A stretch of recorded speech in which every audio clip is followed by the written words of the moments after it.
I'm called a sellout all the time, and then I'm called Tom.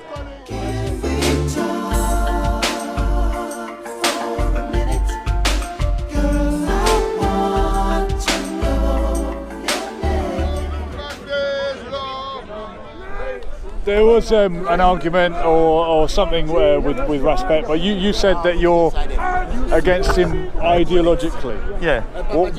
Is that a left-wing, right-wing thing? What is it? It's not a left or right, because I do want to hold it to you. I used to be part of the Labour Party for 20 years, and I used to canvass and knock on people's doors, and now I'm kind of politically in the wilderness, because in terms of my economics and stuff like that, I'm quite on the left. Yeah, I believe in privatisation of certain services, including the NHS and other services like the post office. But when it comes to immigration, when it comes to security, I'm on the right.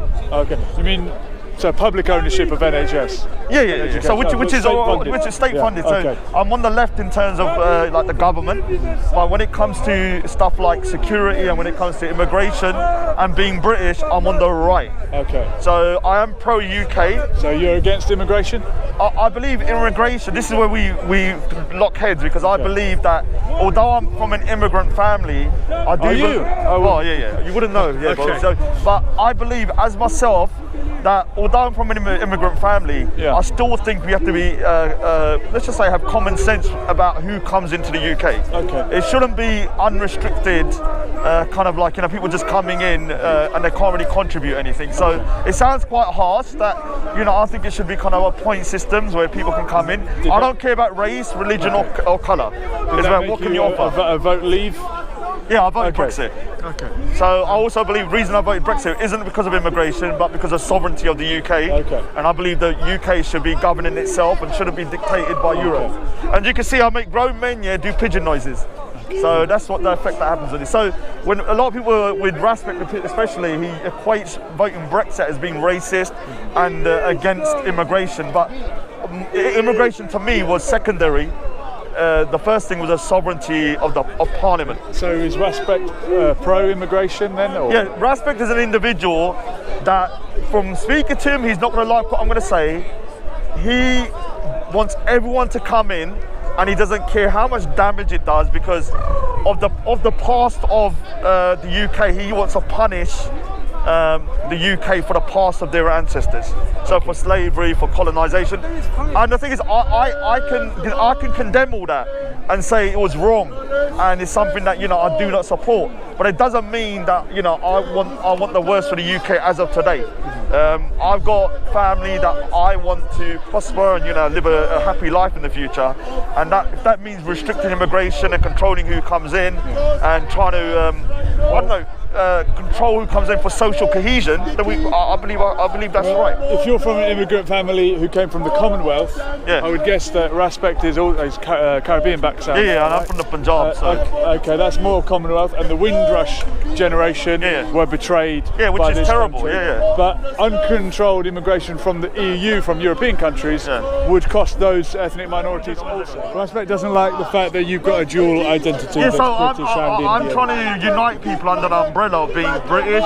You can be British, Pakistani, Muslim. You can be British, Somalian. You can be British, Somalian, Muslim. But the problem is that you have people who are racist on the far right that say no. If you're brown or you're Muslim or you're this, you can't be British. And then you have other people that believe that because of the past of the UK and the colonization and the slavery, that we should punish the UK now. We cannot classify ourselves as British, otherwise we're sellouts or coons.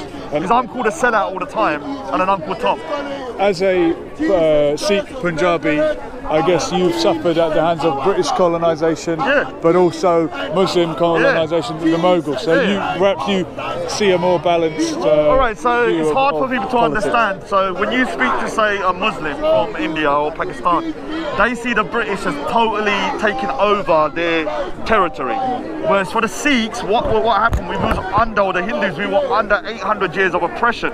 850 million people, an estimate, that's a conservative estimate, were killed over 800 years of colonization by the Islamic forces coming into India. And so when the British came, although they did terrible things to the Sikhs in terms of they took our empire, they took our prince and they brought him to the UK, and he's called a Black Prince over here. They took our diamond, it's in the Queen's crown. Yeah. But when it comes to, like, for me, there was still the lesser of two evils. The Islamic conquest was on another level of barbarity, not for India but for the Sikhs, I would say. But for the Muslims... But the Sikhs came after Islam, right? Yeah, so Sikhism came about in the 14th century. And Nanak wanted to unite the Hindus and the Muslims that were fighting. They said there's no Muslim, there's so he was trying no Hindu. Yeah, I mean, he had two companions. One was a Muslim and one was a Hindu. Dunni Chand, is that his... no, Mardana and Balla. Okay. And so there were two guys. One was a Sufi, and another guy was a Hindu. And so what he wanted to do was... Even Saint Nanak went to Mecca. Yeah, I mean, and every direction he turned, he saw the Kaaba. Yeah. I mean, even I say to Muslims, like, even, they don't like us saying that, but it's not necessarily about him moving the Kaaba. It's about God is everywhere. It's the point. It's even if you don't believe it happened, it's still metaphor. If you believe it as a metaphor, it's about we believe God is in everyone and God is everywhere. Whereas under Islam and the Abrahamic faiths, they have this concept of God being up there, hell down there. The literalists. Literally. So there is a heaven up there, hell down there, and for when we're... Do you know what? You think come over? No, never. Let me hold it. I can't get I can't get Leon.